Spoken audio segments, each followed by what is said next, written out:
Hello my rail fans, I'm Ken from Kflann the Railfan.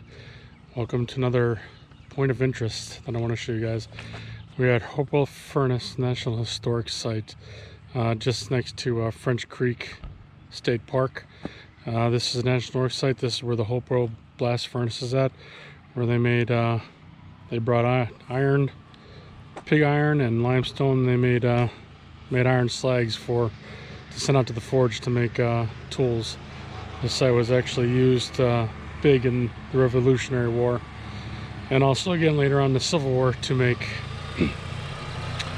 shells and barrels and everything for the weapons for later on in the war. But why don't you guys come along, jump on this box car, and we'll take you around and show you the place. So the blast iron was built here in Hopewell in 1771 by a gentleman named Mark Bird. He originally built this iron furnace to make pots and pans and some other items out of cast iron. But later on in the war, it became a place to make munitions and barrels, as I mentioned in the introduction. But give you a quick show around at the beginning here.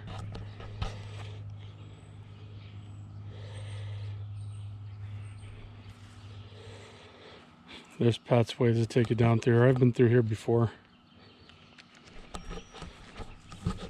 But during the war, Washington had brought his people into Valley Forge, and he brought his army in there, not only to rest them through the winter, but also to take care of the supply chains, with keep the British from destroying them, which the British did destroy a lot of the forges. I showed another video along Valley Creek. They destroyed them to keep everybody from making their shells on anything against the war, against them in the war. But this furnace was like many that was built up and around the East Coast during the time. They pretty much used charcoal, which they made on their own. The charcoal was the fuel, and they brought the coal into a blast furnace, which was then fueled by air. And the way they used the air is they used a big water wheel, which forced air into the pumps and made the furnace hotter and grow bigger. And that's inside that furnace, that's where they put the limestone and the pig iron to cook it down and molten it out and make iron slag. And then it was poured into casts to make slabs, and that from there, that's where it would be taken out to be sent out to the forges to make tools and other items. I'll let you serve from the top end here.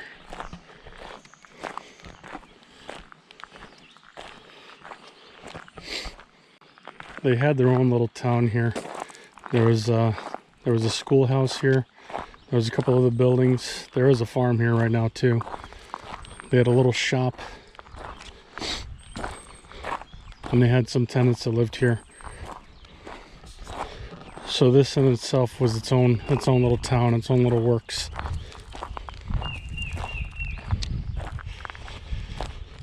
Now this building was the charcoal cooling building. So after they'd make the charcoal, they'd bring it here in these wagons, and they'd throw it in here to let it cool down before they took it up to the coal shed.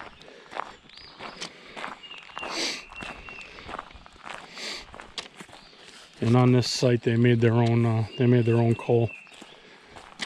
They basically arranged wood in a certain way and slowly burned it and made pretty much a raw fuel. Let you guys read that. You can see it.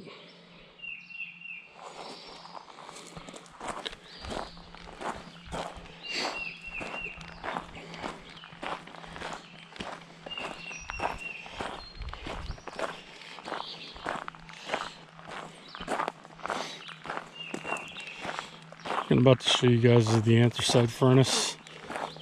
This was made in 1853. This furnace didn't burn charcoal, but it operated for less than 4 years. It pretty much was a failed attempt at a blast furnace.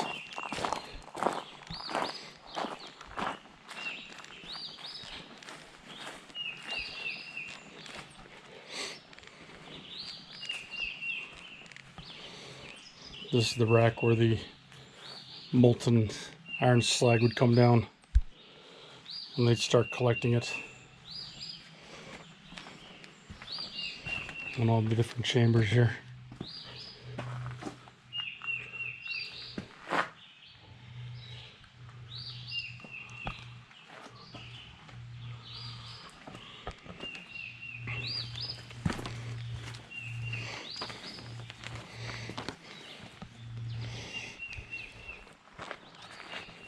You see these bases here? These were kilns. That one was an older one. This was a newer one made out of brick.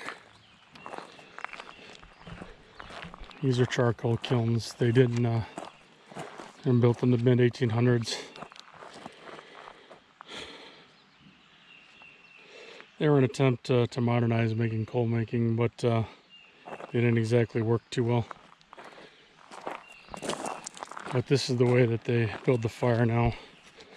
Again, during the time of this filming, we're here during the pandemic, so they're not having too many things, but they basically arrange the wood in a certain order to make charcoal, and this is one of their spots that they had.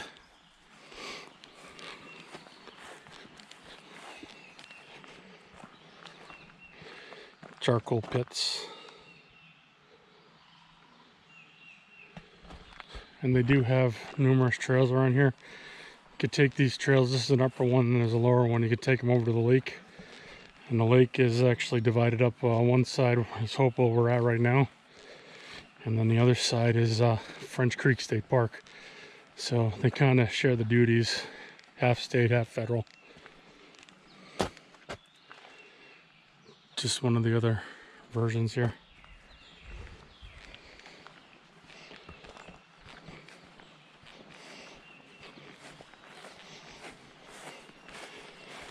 Now they do have a water wheel here. They had to fix it. I don't know if it's running yet. I'll try and get a shot of it from the top. I'll let you guys see. It used to be fed from 3 different creeks here. And back down the back way. If you're into history, this is a nice little town. Come and visit. Or a nice little area. And you can camp right at French Creek, which is, as I mentioned, about 5 minutes away.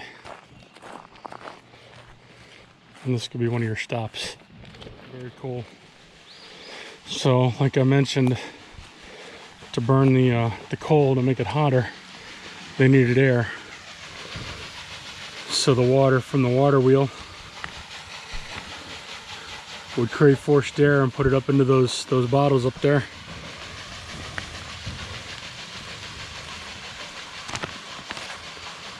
To basically make the fire, but there you go, they have it running.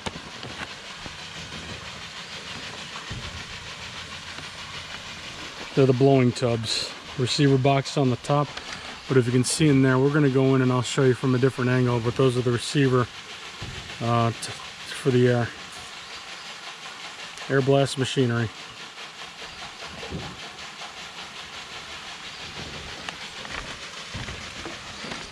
Now from the cooling shed over here with the charcoal, they went into the collecting shed, which is over here.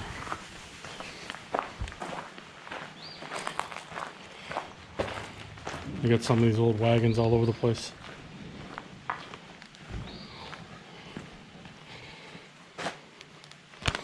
And I was calling it pig iron. It's actually iron ore, limestone, and charcoal.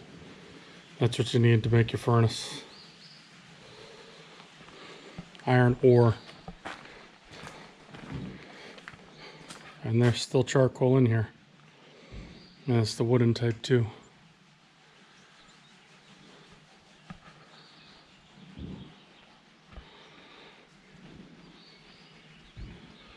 So it'd cool out there and then be put inside this building for holding.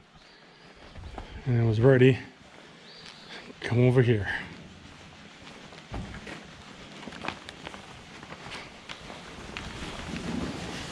You see the paper going and everything in here. I'm just making sure I have the buildings right. for you guys here.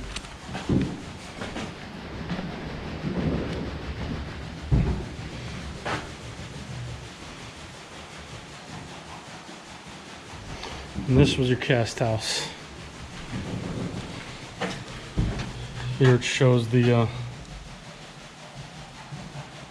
how everything was made.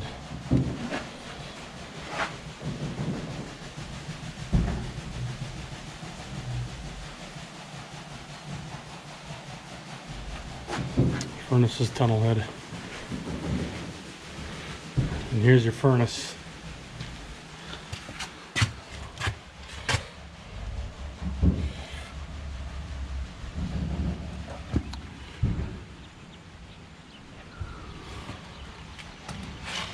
And as promised, I'll show you guys the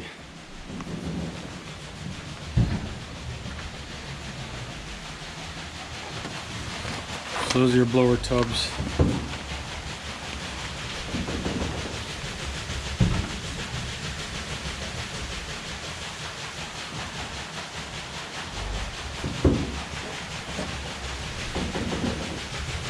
And there's your air duct right down there to send the water back into the furnace. You see that gear down there?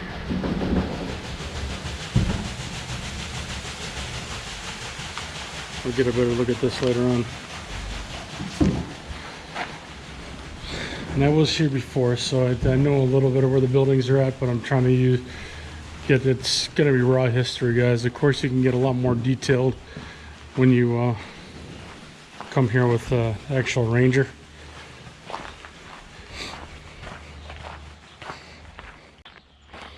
This house over here was the Iron Master's house.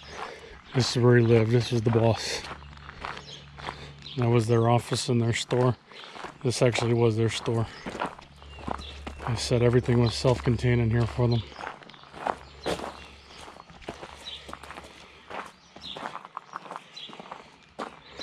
Operated from 1784 till the 1880s. Excuse me, for the workers and the families. They wouldn't use money. They would use, said to use furnish company's clerk for the store. They'd be debited. They received their credit by doing work in the furnace.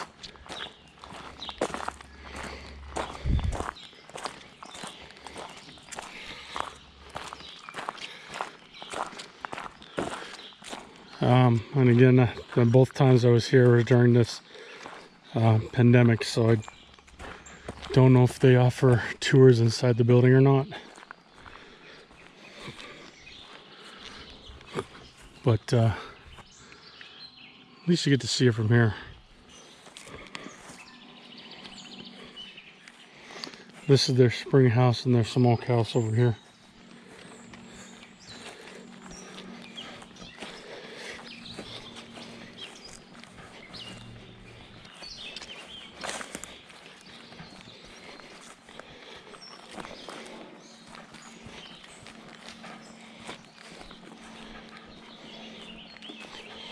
Yep, water would basically run in through here.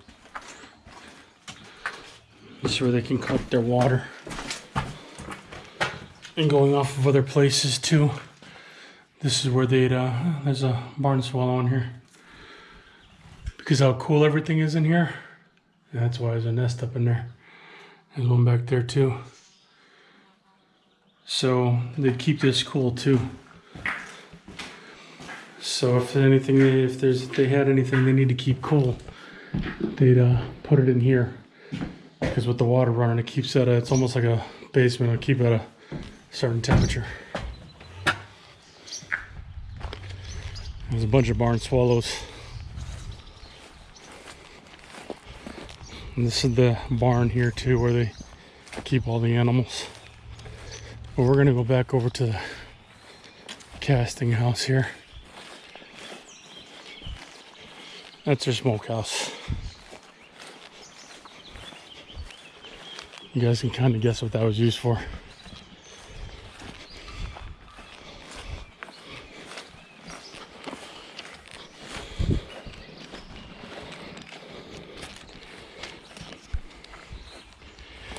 And I don't know when they're going to be starting tours up again. Hopefully soon. Because at the point of this video, at least the state had lifted up all the mandates, except for mask. Unless you're vaccinated or fully vaccinated, you don't need a mask, which is the way that I am right now.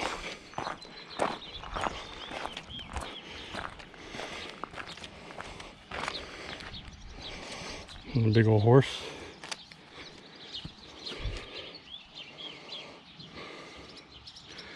Beautiful color too. They have sheep here. They have cattle here.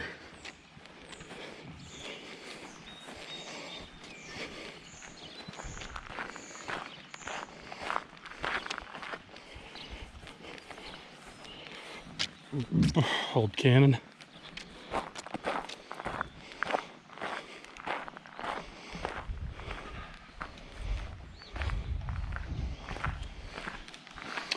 They did not have this open the last time I was down here.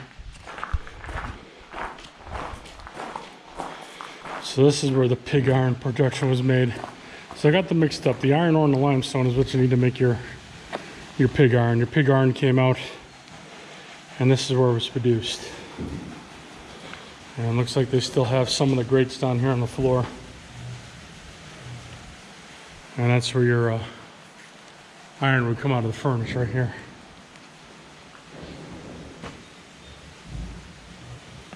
And then it'd go off into here, into your slats.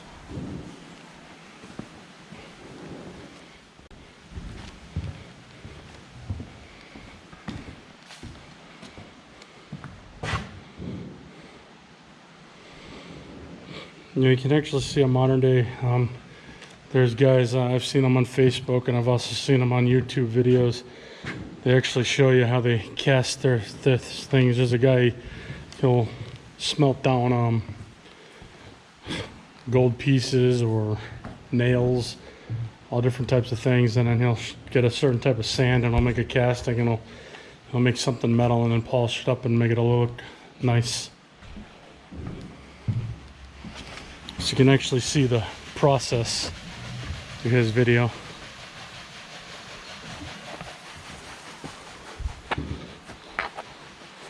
Here's your little return canals.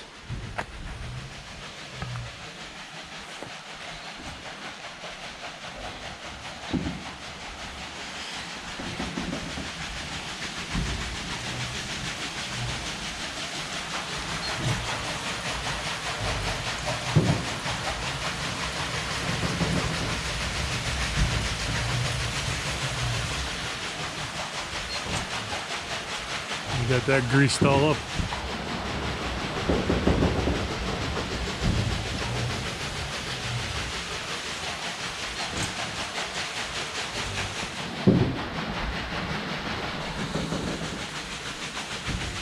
And there's the pathway.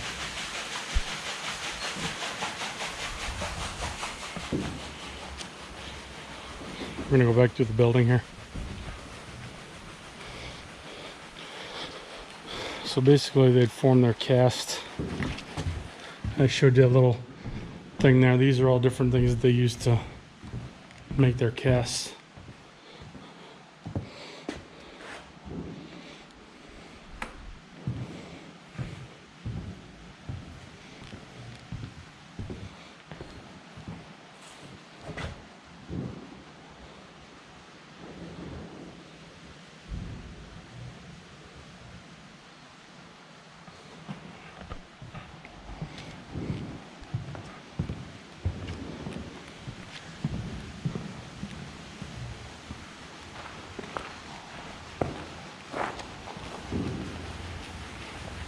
These are some of the things they would have made here.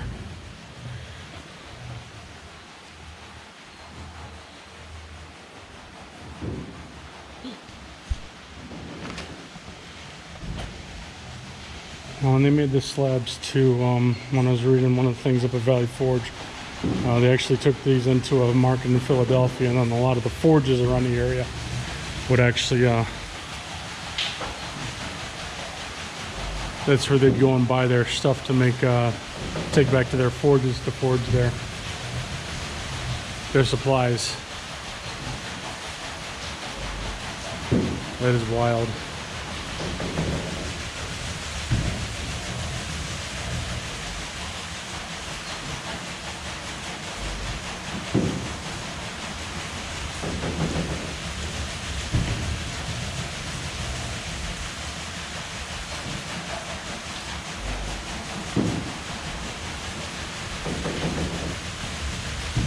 It shows you how it works there.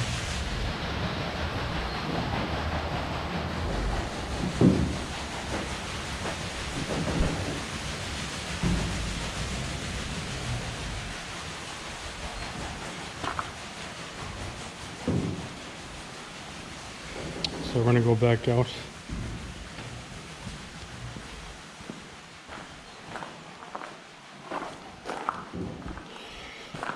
So just another couple things on Bird. After the war, he had problems paying back debts or collecting debts in the new nation. He suffered revenue losses, and they had during the economic depression, 1786. There was a flood here that pretty much decimated his finances. So he ended up selling this place in a sheriff's sale. And after the sheriff's sale, the area went into a peacetime production.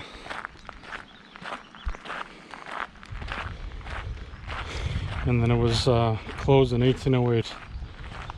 In 1816, a new ownership by a man named Kflann took over the furnace. They ran the furnace from 1860 to 1831. These years were considered the best years of the furnace.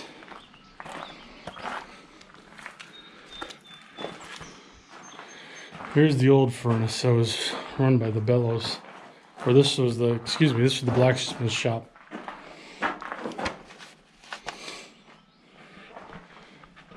So this is where we can take some of those metal slabs and it can start making different pieces of equipment and tools. You can make tools to create tools. Sharpener. This is the anvil. And his way of intensifying his heat to get his metal hot was using bellows.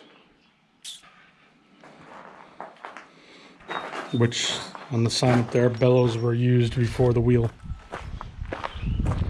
That's just a look back on a little town here.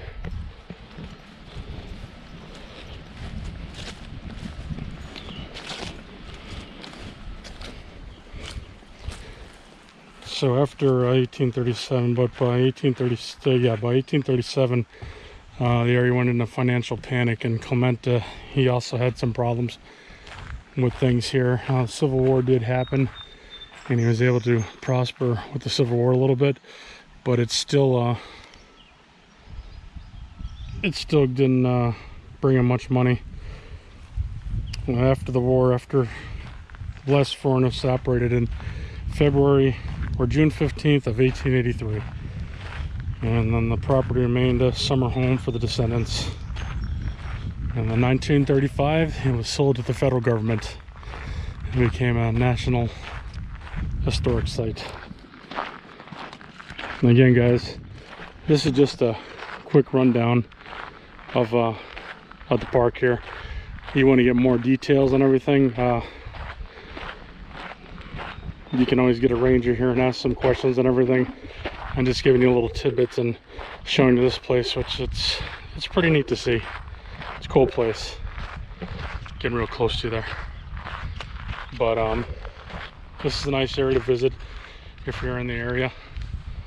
And they do have the buildings open, which is neat. Let's go check it out.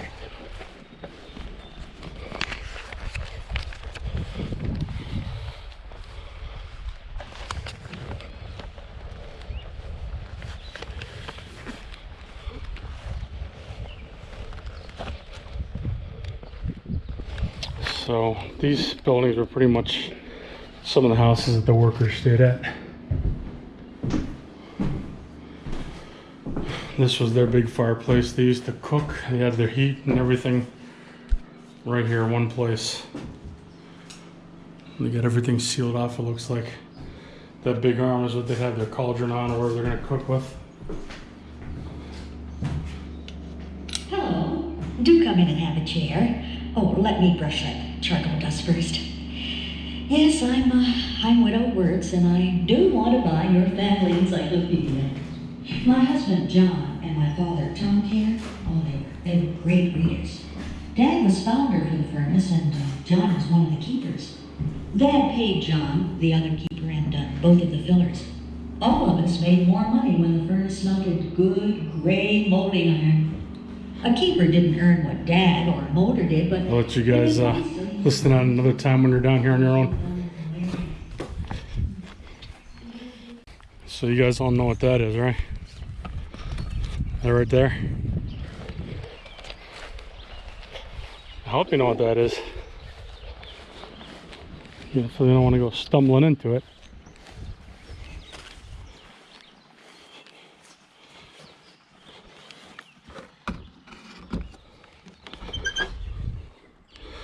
That there is an old-fashioned outhouse.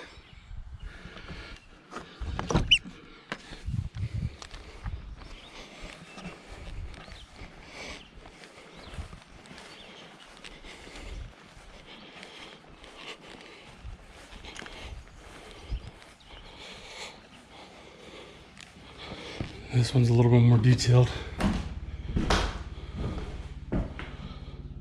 Floor's a little rickety.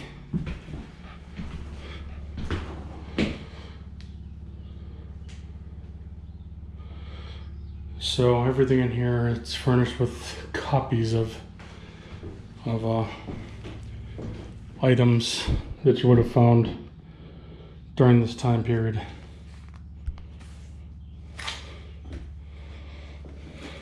The old bed. If you guys see, the Amish actually still do this. Your bed spring, your bed was made by ropes that were tensioned off, and then you just put a pad over it. The Amish house in Lancaster, you can go visit it. It's pretty much a whole town, but they take you through a tour of the house before you can go out into the town, and it actually shows those beds, and they talk about how they made them. But it's basically rope just intertwined to make a good sturdy base for your bed. And this building is closed down, so I'll just give you a show of it. There's another trail out that way. But this is the last building on the property right here.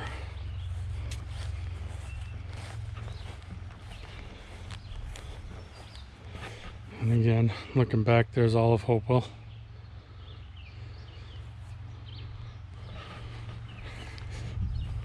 This building's close too. But how do you guys like it so far? So, to sum it up a little bit here. So, this particular spot, and pretty much all up and down this area here, during the 1700s, they had to make their own equipment. Most of y'all know that that's general knowledge, you know, Captain Obvious. So this place used iron ore, sandstone or limestone, and they used charcoal. Most of these types of furnaces were built all through this area and wooded area, and they'd build, as we showed up there, their wood in a certain way around the fire, and then they'd burn it, and they burn it down the charcoal, which is very raw. So they'd use it to start to use for their fire, and they'd mix the iron ore and the limestone all together, and they'd heat up to a temperature to where it becomes molten, and they call it slag, until it gets down to the bottom. Once it gets down to the bottom, it's ready to be pulled. they'd open up and then go out into those little casks. And then from those casks, that's where they take those casks, either made their equipment here or they sold them down the market in Philadelphia to make their tools. And the other ingredient they had, which is what that water wheel is for, was the water wheel was made to create air and pump air into that casting house to intensify the heat of the fire, so it can get hotter and hotter and melt down those items to get your pig iron. This here is the lower trail that'll take you out to the lake, and we saw the upper trail up that way, up behind the cast house. Now, the last place I want to show you, the building is no longer standing, but some of the foundation is here. So this used to be the schoolhouse right here. So again, they had everything. They had their own store. They had the schoolhouse. They had their housing. They had their work. So pretty much for the most part, they didn't have to leave anywhere. So it was built in 1837. So boys and girls were kept separate. Sides of the room, and the disciplinary bench was placed near the teacher's desk. The school was integrated, meaning that African American children were educated along with white children in these the schools. Tuition in Hopewell was $1.75 per quarter of each year, 2.5 cents per day for a student who did not attend a full quarter. In 1830, the average day's pay for a farmer worker was 25 cents. A good salary for an iron molder at Hopewell was $1 a day.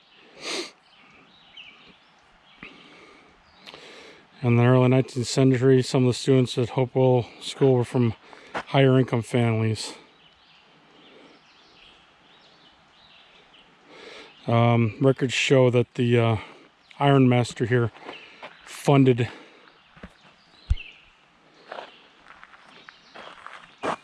the education for the people less wealthy.